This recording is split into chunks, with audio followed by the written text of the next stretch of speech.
pessoal, sejam todos muito bem-vindos ao canal Habeas Passa. Você já sabe, nós somos um lugar em que a gente pode conversar sobre assuntos jurídicos da atualidade sem qualquer viés político ou ideológico.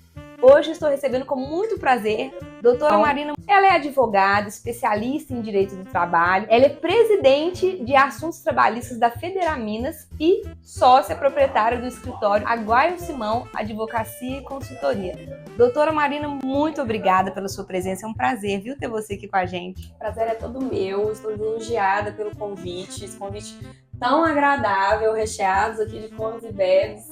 Estou muito feliz de fazer parte aqui do Habeas Pasta. Pessoal, nós vamos falar hoje sobre pejotização e terceirização das relações de trabalho. Enquanto eu vou conversando com a doutora Marina, eu vou cozinhar para ela um risoto de salaminho com queijo Minas. Então, quem quiser reproduzir essa receita é só olhar na descrição do vídeo que vai estar tudo lá. Doutora, mais uma vez, muito obrigada. E era um tema que eu estava super curiosa, porque eu acho que do direito trabalhista esse é um dos temas que estão no auge, né, para ser debatido. E a primeira pergunta, para que as pessoas não possam confundir um tema, é qual que é a diferença da terceirização para a pejotização?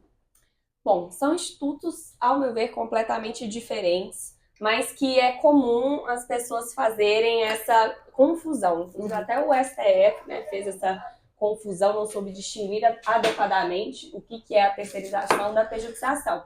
Mas para a gente conseguir fazer essa diferenciação, a gente precisa entender primeiro o que é a terceirização e o que é a pejotização. A terceirização, eu vou explicar, vou tentar ilustrar para vocês entenderem melhor. A regra no direito do trabalho é, por exemplo, tem a Marina pode ser pessoa física ou pessoa jurídica, e ela vai contratar o trabalho, a força produtiva de determinada pessoa, o trabalhador. A regra normalmente é essa, que é o que a gente vê nas contratações regime CLT. Agora, a terceirização, ela permite que essa relação, que ela é bilateral, ela vire um triângulo. De que forma que isso acontece?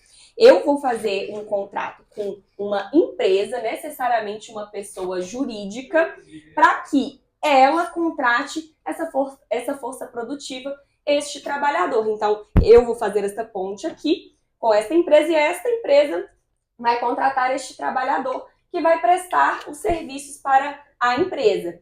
E como que funciona cada linha deste triângulo?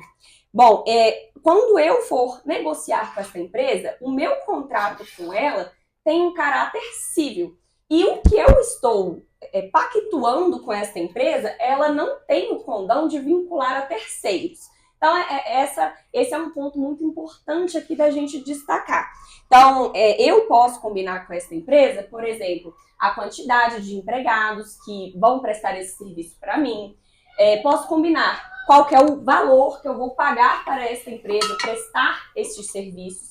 Posso combinar qual vai ser o objeto deste contrato, né? E inclusive, é um dos requisitos de validade do contrato de terceirização, que tem que ter isso tudo muito bem delimitado.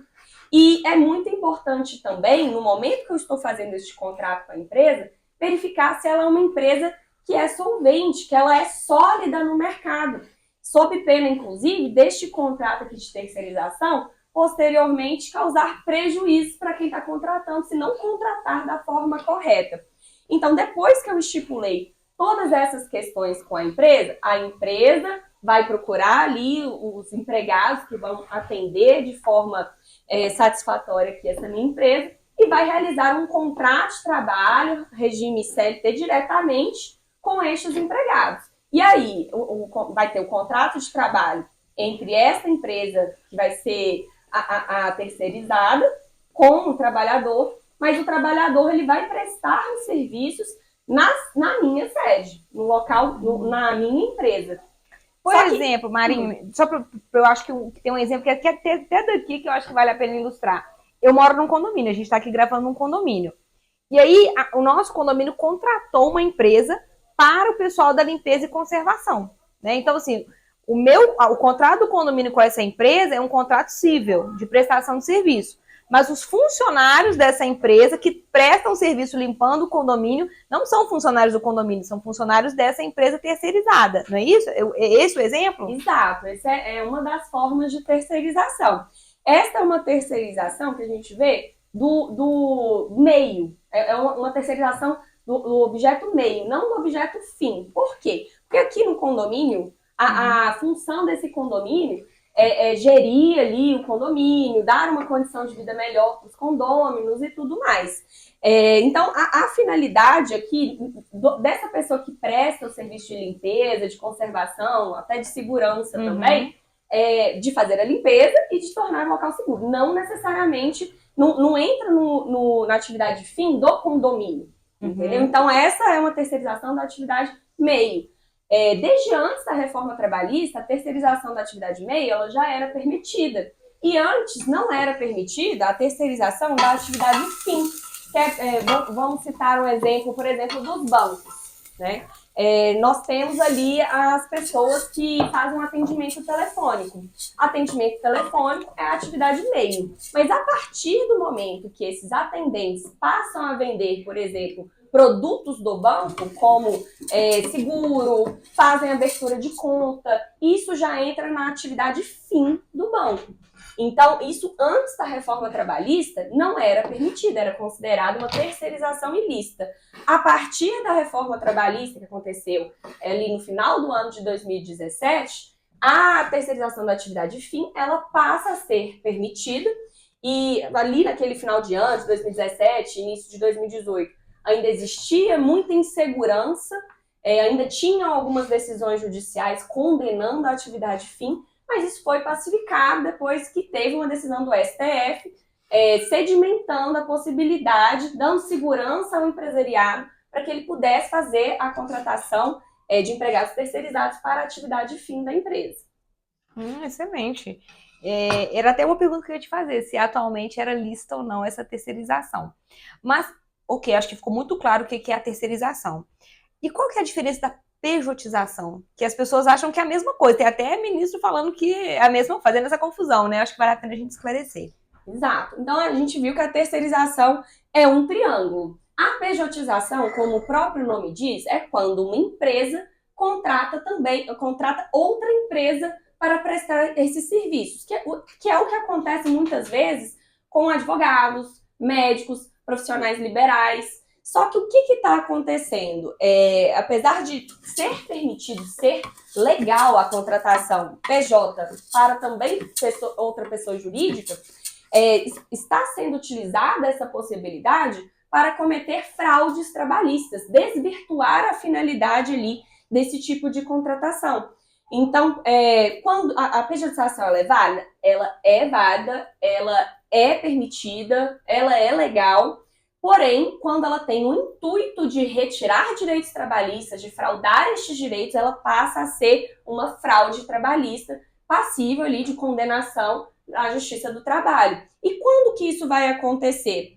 Bom, normalmente quando um contrato é feito entre profissionais liberais, ambos participam deste contrato, dando sugestões sobre essas cláusulas que não vão beneficiar apenas uma das partes, mas ambas. Então, é um contrato que tem essa discussão, ele não é um contrato de adesão, né? Não é um contrato que vai chegar para este profissional e falar, é isso aqui, você tem que assinar, senão você não vai prestar esse serviço. Então, tem um poder de discussão de ambas as partes. Além disso, não pode ser um contrato que, por exemplo, você vai estipular, que vai preencher todos os requisitos ali do vínculo de emprego. Como, por exemplo, você vai pagar uma remuneração, um salário mascarado de remuneração, você vai colocar uma jornada de trabalho pré-definida, ele vai ter que acatar suas ordens, então vai ter que cumprir ali não só uma jornada de horário, mas a jornada semanal, vai ter que trabalhar, por exemplo, de segunda a sexta, no horário pré-definido, de 9 às 18, e presente também a pessoalidade, você não vai exigir dele, você vai exigir que ele cumpra este contrato pessoalmente, sem poder subcontratar, enviar outra pessoa no lugar dele. Então, quando preenche todos esses requisitos previstos ali no artigo 2º e 3º da CLT, pode vir a ser configurado um vínculo de emprego. Por mais que seja lícito esse tipo de contrato, quando ele tem essa intenção de mascarar uma relação de emprego, quando está presente todos esses requisitos aqui que eu falei, pode ser configurado o vínculo empregatício. E aí, isso aí vai ser questionado através de uma ação trabalhista, né? E pode vir a condenação ao pagamento de todas essas verbas trabalhistas durante todo o período efetivamente trabalhado. Eu acho excelente essa sua colocação, doutora Marina, porque muita gente acha, mas existe um contrato, né? Tanto o tomador de serviço quanto o prestador de serviço assinaram e anuíram com aquele contrato. Mas, em que pese haja o contrato, se você tiver todos os requisitos ali do vínculo trabalhista, vai se configurar o vínculo trabalhista a partir de uma decisão da Justiça do Trabalho, e aí todas as despesas trabalhistas, as custas trabalhistas terão que ser pagas, né? A ideia é essa. Sim. Né? Marina, eu acho que ficou muito clara essa diferença, né, entre a terceirização e a pejotização. Agora, acho que focando um pouco mais na pejotização. É lícito ao empregado ou empregador mudar, né, de um vínculo trabalhista para uma relação de contrato de prestação de serviço? Porque quando a gente vê as pessoas discutindo sobre pejotização, dá a impressão que é algo que interessa apenas ao empregador. E nem sempre é assim. Porque, por exemplo, outro dia o Alexandre de Moraes estava dando uma decisão e ele comentou sobre isso. Ele estava falando especificamente sobre, acho que, âncoras de jornais. Ele estava falando, olha, esses âncoras de jornais, eles, na hora de contratar, optam pela contratação como fossem pessoas jurídicas, porque eles próprios pagam menos imposto de renda, e depois que aquele contrato de prestação de serviço se encerra, eles vão lá e ajuizam uma ação trabalhista contra a emissora de televisão.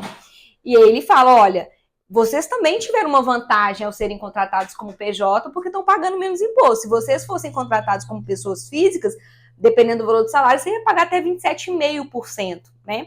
Então, assim, é um cálculo que, muitas das vezes, como a doutora pontuou, nem sempre o empregado é consultado. Mas há situações em que aquilo há um comum acordo ali, é um ajuste e é uma coisa que é benéfica financeiramente para ambas as partes.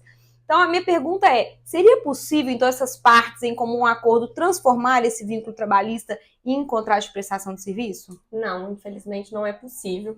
É considerado fraude trabalhista, justamente porque no entendimento assim, do legislador, ele entende que a legislação ela protege esse trabalhador. Então, a partir do momento que ele tem a carteira assinada, ele tem uma série de direitos ali que são garantidos. Por exemplo, a multa de 40%, o aviso prévio, o próprio FGTS. Então, ele entende que quando você sai de uma situação de segurança e você vai para um contrato PJ, você entra na pejotização, como o nome diz, o nome tem até um caráter bem pejorativo no direito. Quando você faz isso, você está retirando direitos do trabalhador, que vai prestar a mesma atividade, a mesma perfeição técnica, com a mesma quantidade de horas, às vezes recebendo menos direitos. Ele pode até receber uma remuneração maior, mas ele vai ter menos direitos. Isso também não interessa ao Estado, pois, conforme você bem destacou, o Estado vai arrecadar bem menos. Então, isso está ali na ótica do Estado. É óbvio que ele quer arrecadar mais, né? Então, tem todos esses vieses. Mas tem algumas regras pontuais na legislação, como, por exemplo, de imediato não dá para você converter um empregado que é CLT em PJ.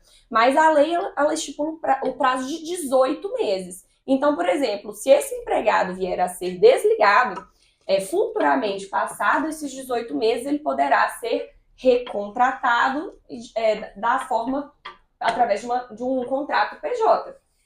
Isso aí é a situação em casos normais, por exemplo.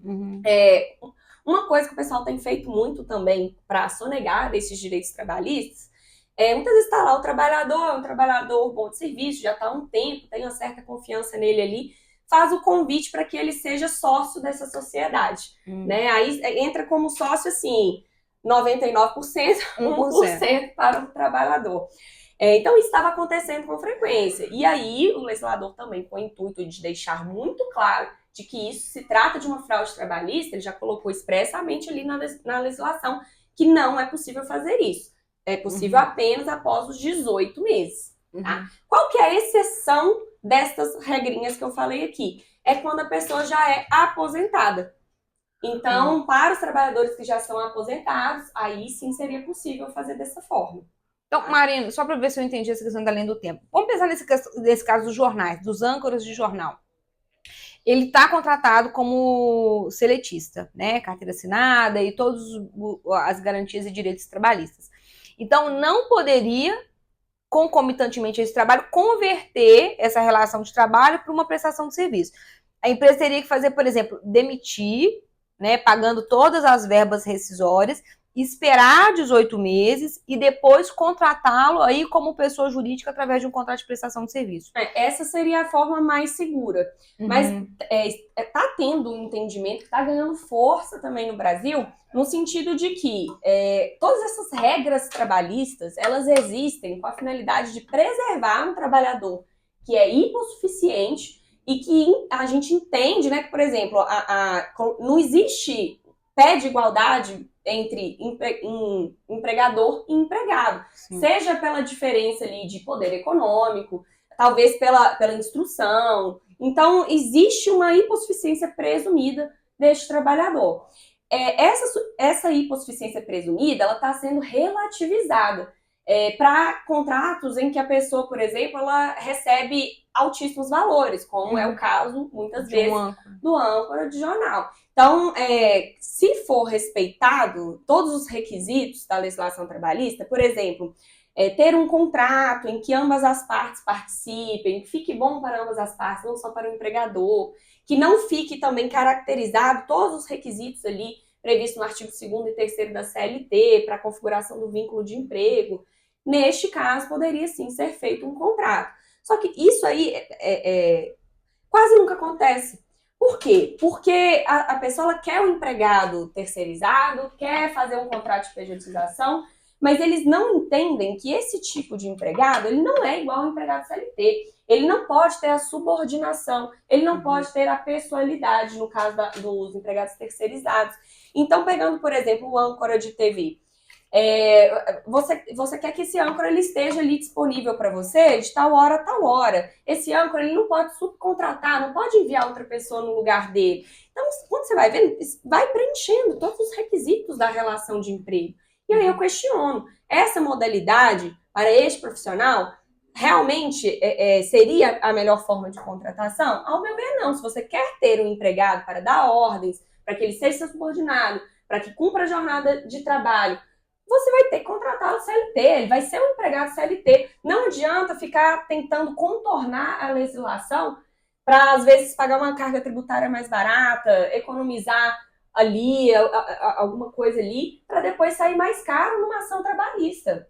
Então, eu sempre peso isso com os meus clientes para ver qual é a melhor forma de contratação. Não existe uma receita de bolo falar para a pessoa, só contrata CLT, só contrata empregado PJ, só contrata empresa terceirizada. Isso vai depender do seu ramo de atuação, do que é melhor para o seu negócio. E é por isso que um atendimento jurídico de forma personalizada para o ramo que você trabalha, para o seu próprio negócio, é muito importante.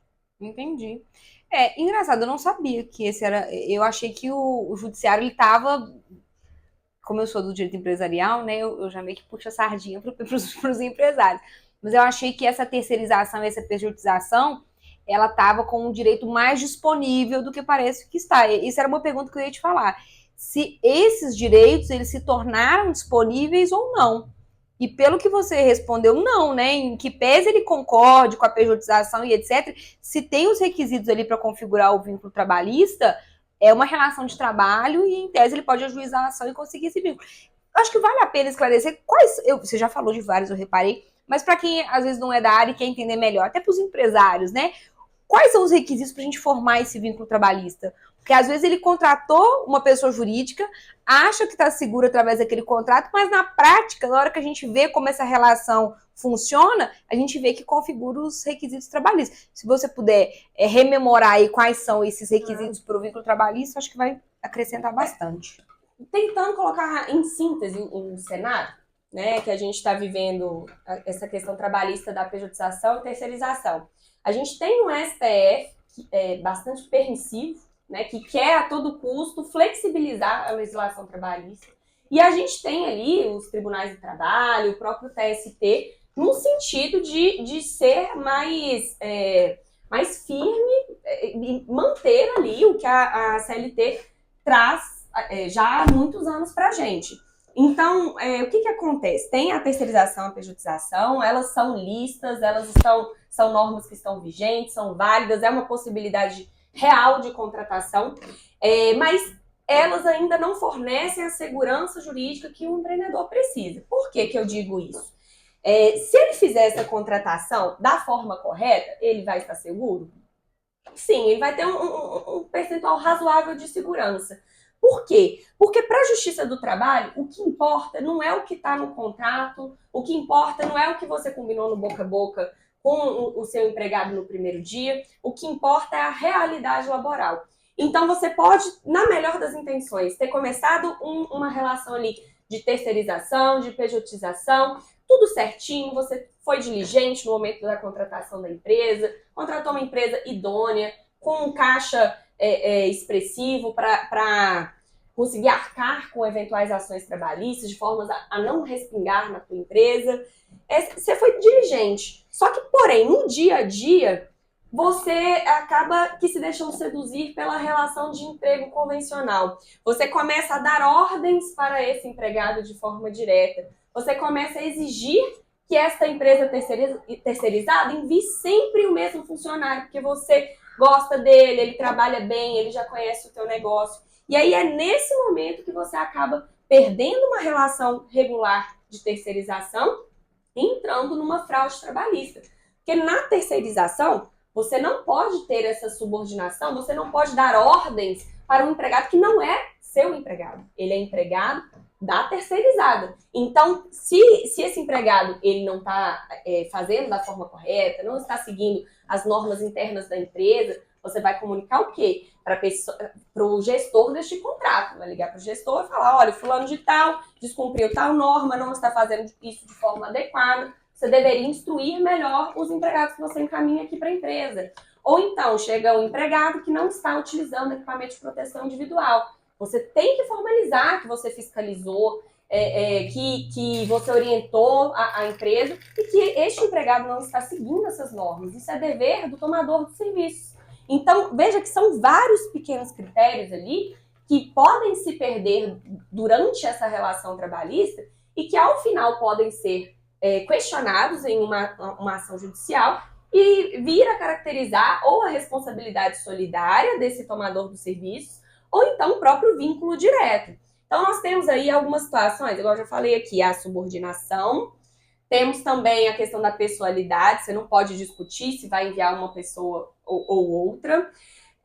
Tem também questões, por exemplo, quando você contrata um empregado terceirizado, não pode haver uma discriminação entre este empregado que veio de outra empresa e os seus empregados que são CLT da sua própria empresa. Então, eles devem, por exemplo, estar no mesmo refeitório, usufruir do mesmo tipo de transporte, para que essa forma de contratação não se torne indigna para este trabalhador que está sendo terceirizado, né?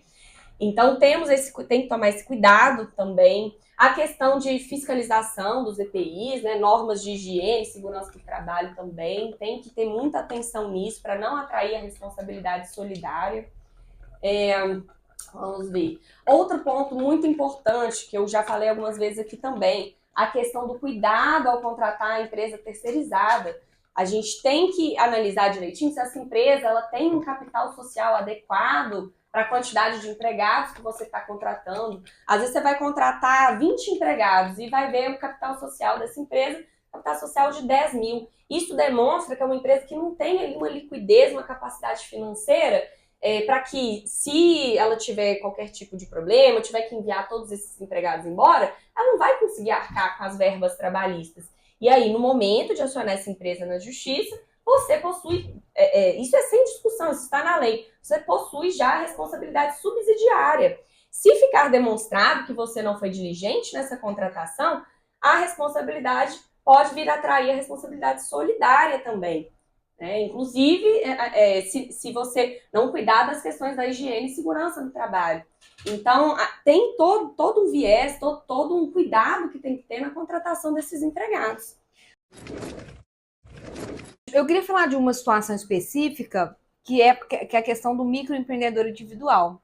Porque você falou muito claramente dessa questão da terceirização, e eu acho que é mais fácil de você identificar do que na pejotização. Porque na terceirização, como a doutora bem colocou, há uma triangulação, né? Você tem a empresa que toma o serviço, você tem a empresa que fornece o serviço e você tem os empregados que é da empresa que fornece o serviço. Agora, o que a gente vê muito na prática hoje em dia é a questão do microempreendedor individual, né? E aí, eu tenho até alunas nesse formato e eu fiquei um pouco chocada. Ela falou, olha, Raine, me chamaram para uma entrevista de emprego e eu cheguei lá, eles não queriam assinar minha carteira, eles abriram uma microempresa para mim, ou seja, não foi nem ela que teve a iniciativa de se inscrever como microempreendedor individual, a própria empresa inscreveu ela como microempreendedor individual e fez ali com ela um contrato de prestação de serviço. Mas todos os requisitos que a doutora comentou, né, a questão da subordinação jurídica, né, de controle de jornada, questão até de como que ela vai atuar na empresa, tudo isso, todos esses critérios aí da relação do trabalho estavam presentes. E isso está acontecendo muito, né? Eu acho que é até mais fácil de configurar do que quando você tem uma terceirização. Concorda? É isso mesmo, doutora? Se tiver ali as provas, tanto de um quanto de outro, tá bem fácil de conseguir, sabe? Acontece que assim, não tá difícil de caracterizar a fraude, tanto na terceirização quanto na pejotização, nos tribunais, na Justiça do Trabalho e no Tribunal Regional do Trabalho da Terceira Região. Na verdade, o risco da conversão fica maior no STF, que eles estão com a tendência de declarar a legalidade dessa contratação. Mas a gente sabe que são poucos os recursos que chegam até o STF. Então, existe ali um dilema entre o TST e o STF. Ao meu ver, eles não estão em sincronia. Eles estão com pensamentos distintos. A impressão que a gente tem é que o STF está forçando ali um entendimento em cima do TST. Mas esse caso que você mencionou, veja que não foi nem o próprio trabalhador que abriu a empresa dele. E aí, quando você analisa a realidade laboral, você vê que esse empregador, às vezes, não está nem emitindo nota, e se estiver emitindo nota, está emitindo para um único fornecedor. Então, será que ele é um microempreendedor individual mesmo?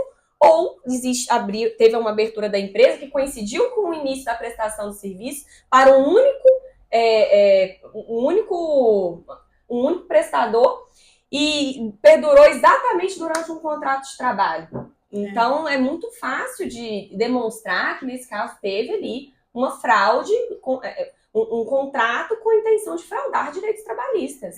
Eu costumo comentar, por exemplo, nós dois somos advogadas, né? No nosso caso, é um excelente exemplo de contrato de prestação de serviço, né? A gente não tem subordinação jurídica, então, por exemplo, o cliente que queira o nosso atendimento, ele não vai dar palpite na peça que nós vamos fazer, na estratégia que nós vamos utilizar, né, nos recursos que nós vamos fazer. A gente tem toda uma autonomia, né? Tanto para a técnica do trabalho, quanto de horário, você vai fazer a petição na hora que você quiser, pode ser um sábado, pode ser um domingo, você não tem essa pessoalidade de ter que ir pessoalmente na empresa do seu cliente. Então, esse é de fato um contrato de prestação de serviço, né? O nosso caso aqui como advogada. Agora, esse empregado que está ali contratado como prestador de serviço, mas que tem todas as características de uma relação de trabalho, isso num eventual ajuizamento de ação poderia configurar. Eu acho interessante você colocar essa questão do STF, né, que parece estar convergindo aí com as ideias da Justiça do Trabalho. E eu comentei dessa decisão, não, na verdade foi uma manifestação que o Alexandre de Moraes fez. Me pareceu até uma certa ameaça, no seguinte sentido, olha, se formos reconhecer o vínculo trabalhista, então essas pessoas têm que recolher o imposto de renda como pessoa física. Eu faço sempre questão de realçar, e esse não é o primeiro caso de uma empresa que terceiriza em relação a empresas de televisão, a Record, ou já Globo, Bandeirantes. Quando há a pejotização, a terceirização, naquele momento todos concordam em assinar, até porque se paga muito menos imposto do que pessoa física. Depois que é rescindido o contrato, aí vem a ação trabalhista. Só que, e talvez se a jurisprudência começasse a exigir isso, nós não teríamos tantas reclamações. Aquele que aceitou a terceirização e assinou o contrato, quando é rescindido o contrato e entra com a reclamação, ele deveria também recolher todos os tributos como pessoa física. Aí talvez nós não tivéssemos mais ou o primeiro problema, aceitar a terceirização, ou o segundo, entrar com a reclamação. Porque... Você acha que isso pode, se começar a ser aplicado na prática, né? Ou a Receita Federal começar a acompanhar essas ações trabalhistas para eventualmente tentar cobrar esse imposto de renda que não foi recolhido de forma correta, isso vai ser uma forma de desestimular o ajuizamento de ações trabalhistas? Sim, com toda certeza. Eu entendo que é uma retaliação ali do Poder Judiciário e, ao meu ver, é uma ameaça que tem grande possibilidade de começar a se efetivar. Eu pelo menos tenho sentido, a lei, ela, pelo menos assim, no caso da Justiça do Trabalho, quando ajuizava uma ação trabalhista, era sempre uma mera estimativa de valores, né? Nunca precisava liquidar. E dos anos para cá, a gente vem sentindo a necessidade de cada vez liquidar melhor esses pedidos. Tudo isso, ao meu ver, numa tentativa também de facilitar essa cobrança pelo poder público.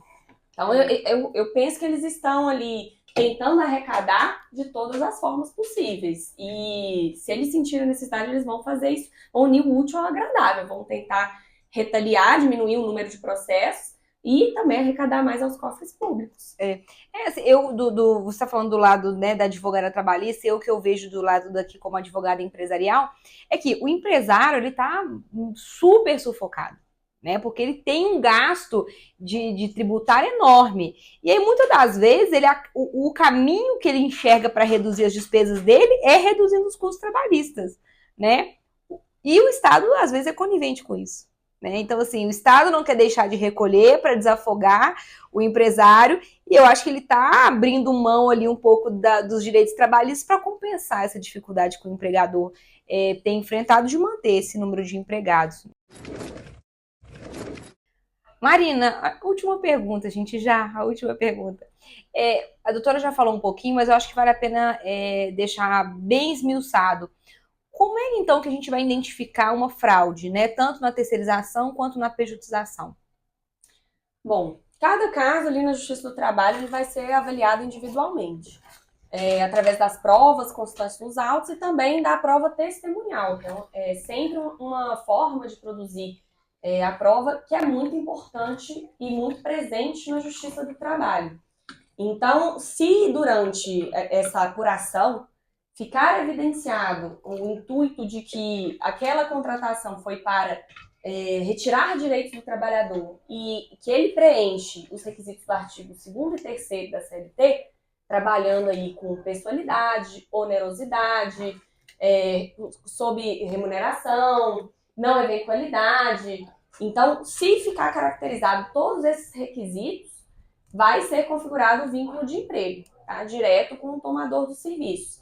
É importante destacar o seguinte, que apesar, né, da terceirização e da pejotização serem declaradas válidas, ser permitida a terceirização tanto da atividade meio quanto da atividade fim, que é uma coisa que tem dúvida até os dias de hoje, apesar de tanto tempo já da reforma trabalhista, né?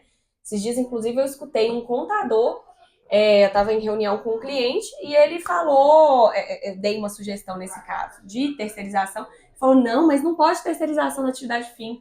Falei, não, desde o final de 2017 já é permitida a terceirização da atividade fim. O importante é analisar o risco para cada negócio, dependendo do ramo de cada pessoa.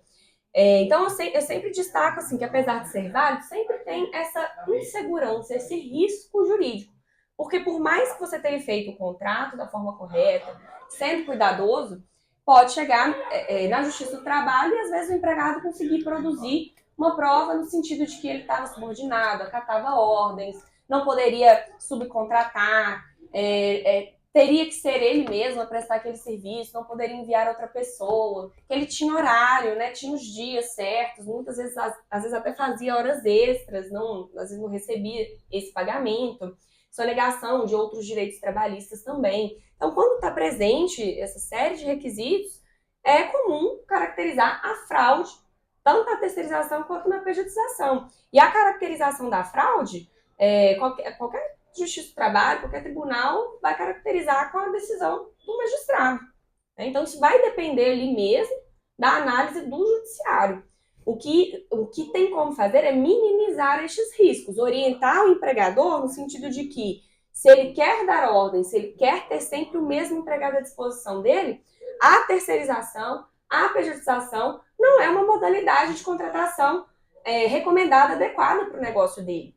Né? Então, a gente tem que analisar ali. E, às vezes, por mais que ele não esteja acostumado a este formato, às vezes é possível ele também alterar o modelo de negócio dele dentro das possibilidades. Cada caso vai ter que ser analisado individualmente. Entendi. Não, o que você está falando é uma coisa que é bastante óbvia quando a gente conversa, mas na prática o empresário realmente tem a dificuldade de perceber. Então, o que você está falando, gente, terceirização é possível? É legal? É legal, desde que seja uma terceirização de fato, né?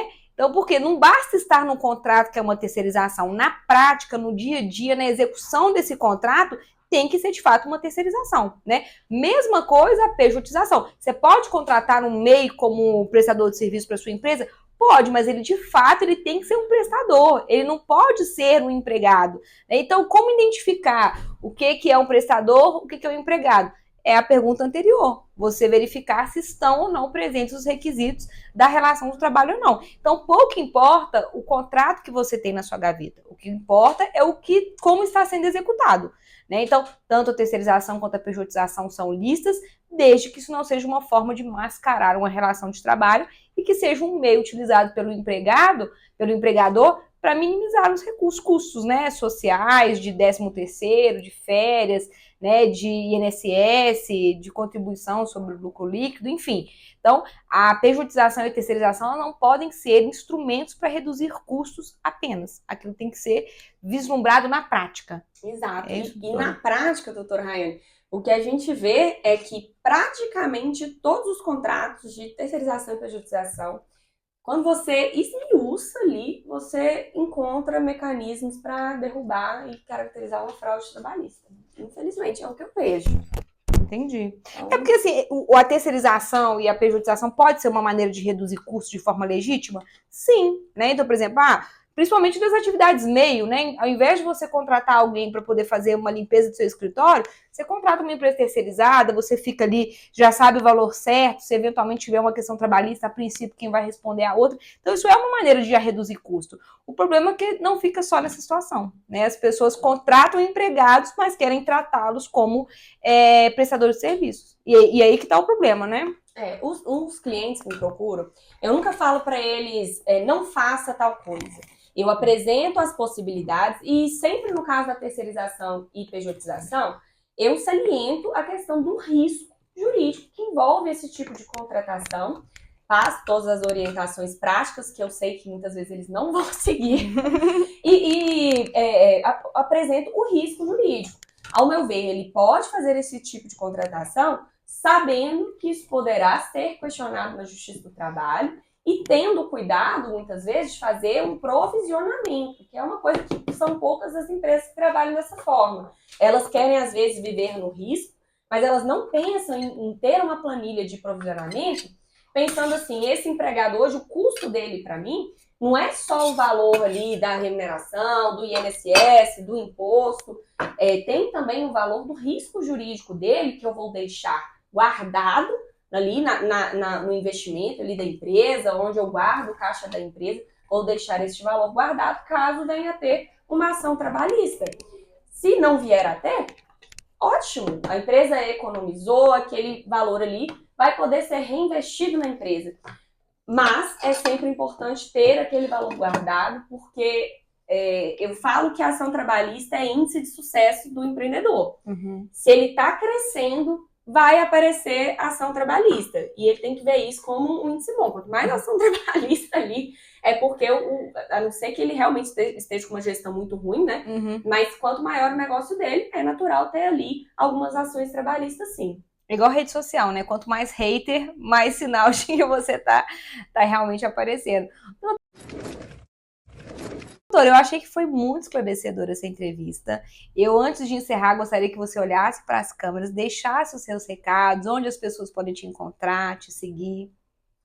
Bom, pessoal, prazer, foi todo meu estar aqui no Habeas Pasta, estar aqui com a doutora Rayane, sob esse cheirinho tão gostoso, poder usufruir com ela aqui de um almoço delicioso também. Queria agradecer a oportunidade e também falar para vocês me seguirem nas redes sociais. O meu @ no Instagram é Marina Aguaio Simão, o Aguaio com Y, tá? Eu também estou no Facebook.